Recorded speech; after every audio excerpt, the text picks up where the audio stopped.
लोगों ने अभी तक नाच गाने का आनंद लिया। आइए अब आप सबको लिवा चलते हैं हंसी मजाक यानी कहानी की दुनिया की तरफ। साथियों, कहानी की शुरुआत होती है शहर बरेली से। आइए मुलाकात करवाते हैं हम शहर बरेली में रहने वाले जाने माने रंगबाज बाबू बलवंत सिंह चौधरी से। तो साथियों, बा आदम राजा होशियार आप सबके सामने आप सबकी सेवा में शहर बरेली के जाने माने रंगबाज बाबू एरावी श्रीमान हमारे गुड्डू भैया, एरावी हमारे गुड्डू सोनी जी की तरफ से एक पुनः 21 पुरस्कार करते हैं। पार्टी का आशीर्वाद करना चाहते हैं। तो साथियों, आप सबके सामने आप सबकी सेवा में शहर बरेली के रहने वाले जाने माने रंगबाज और लब के सबसे पहले कलमा रसूल अल्लाह काली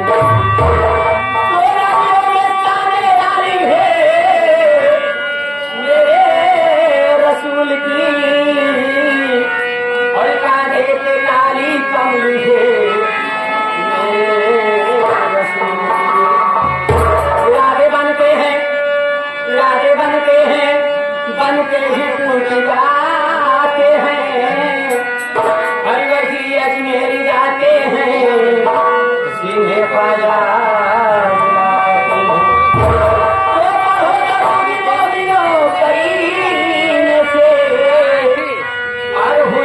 खुद ही चले आए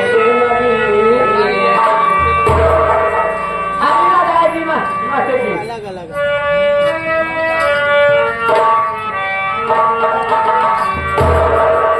खाली न जाएगी कभी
वाली एक सोहार देखे हुए जा रही हूँ।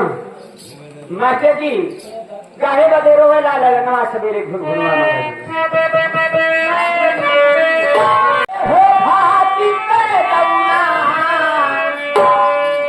हो भाती कर दौना, लसोड़ा ट्रैक्टर वाले क्या हो करे गो ठंडा गया था।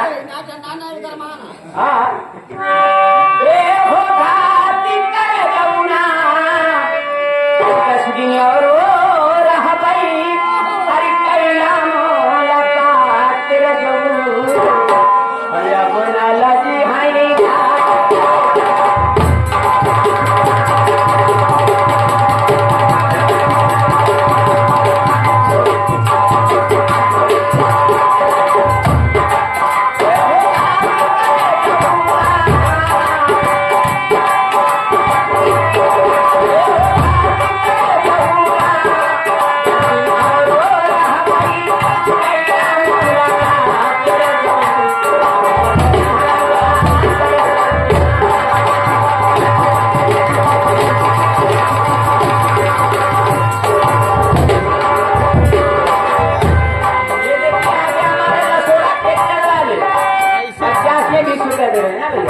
लसोड़ी ट्रैक्टर वाले 50 किलो के 20 रुपए दे रहे हैं। हम आपको बार बार नमस्ते करेंगे।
अब कहा था जो बगलिया बैठा हाँ और अपने मनोज प्रधान से और जगलाल कर जाओ से ये बबलू जो नौछिया वाले कमर कसे यहाँ जगह जाता है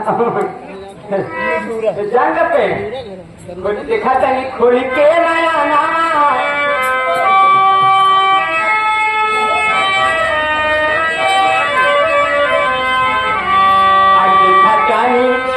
खोल के नया नामा अरे हमारे सजाना खोल के नया नामा हमारे सजाना अरे जाना पर है पिया के देश सखी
मैडम जी आपके लिए शिक्षण में देते हैं 1 रुपया।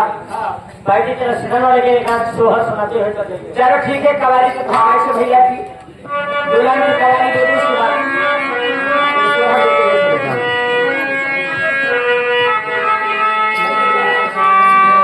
जाओ। तो जुबान खुल जाए किसी भरी हो तोहरा सिवा प्यार में नहीं थे बोली हम बेवफा।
छोटा सा भोजपुरी गीत में है 10 दिन और रह गए कैला मुलाकात कर ले।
मनोज प्रधान जी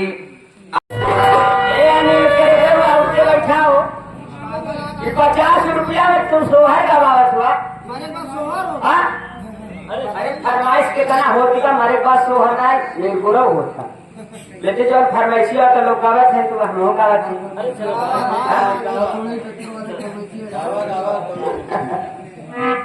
अरे जुग जुग जिया तू ललना, भगवान के भागी जागल हो। ए ललना लाल भइले, फुलवा के दीपक मनवा में आग जागल हो।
बेकार की चुम्मा ले के